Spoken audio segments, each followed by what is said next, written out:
nire irakaslea hasi da lana bidaltzen, lana edo materiala. Gero ikusiko dugu ondo, batzuetan bidaltzen du bakarrik materiala, konsultatzeko eta ikasteko, eta beste batzuetan, nik lan bat egiteko. Sartu naiz gelan, eta hor bertan ja ikusi dut. Hemen, behitu, nueva tarea, animalia ornodunak, nueva materia, zatikiak, eta badago ja material berria hor. Eta horretaz aparte, badago edo irakasleak egin du iruzkin bat, kaixo ikasleok ongitorriak Classroom gelara. Hemen itxera egingo dugu eta asko ikasi. Nik hor bertan erantzun aldiot, normalean ez dut egingo, behar bada oso gutxi erabiliko dugu, batez ere geran bagaude, baina jarrean dugu zeo zer, ni ere oso pozik nago. Eta bidaltzen dugu komentarioa. Vale? Horrela, joan algara, batez ere irakasleak eskatzen badigu komentarioren bat, iritsirin bat edo, horrela egingo dugu eta erantzungo diogu. Edo publikatuko dugu beste berri bat, galdera bat irakaslearen txat edo, vale? Adibidez arazoak dauka sartzeko. Bideoa ikusteko. Vale, arazoak dauzkat, bideoak ikusteko.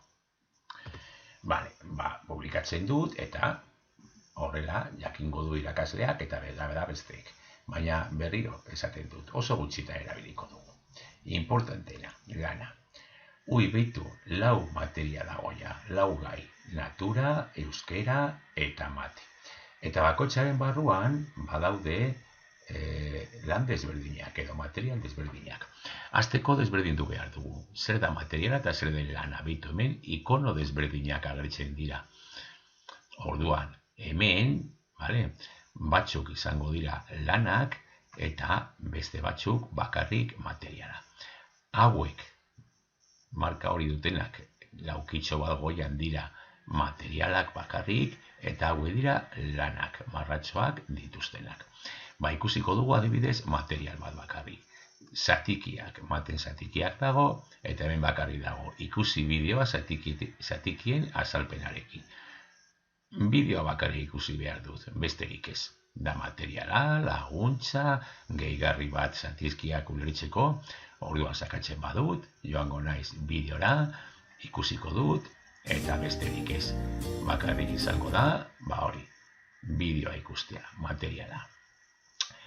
Hemen badaude 2 motatakoak lanak, adibidez euskera, deskribapena. Behitu dokumentu bat bidali dit, eta dokumentuan agertzen den irudiaren deskribapena egin. Orduan zabalduko du dokumentua, eta hemen badauka dokumentua. Ez dut besterik egin behar, bakarrik bete eta idatzi. Orduan, idatziko dut hor nire deskribapena,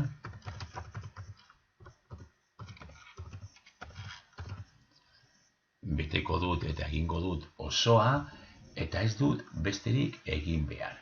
Bakarrik, hemen uzten dut, gehitzen dut, gauza gordetzen dira automatikoki, eta gauza bakarra da pizka bat ohitzen, erabiltzen, testu editore bat, baina batzuetan ja, erabili dugu eta badakigu.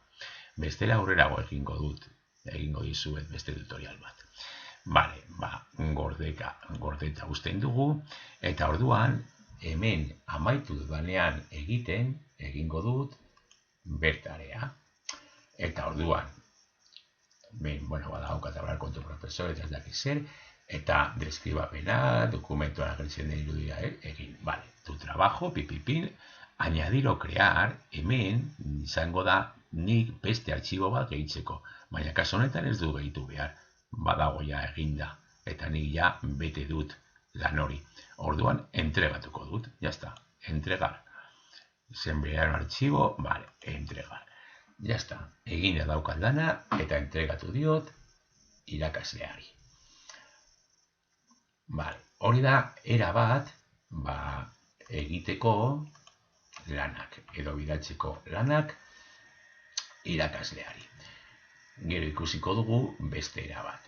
Aurretik ikusi dugu hor zegoela enviar artxibo edo beste bideo batean ikusiko dugu. Astiro joango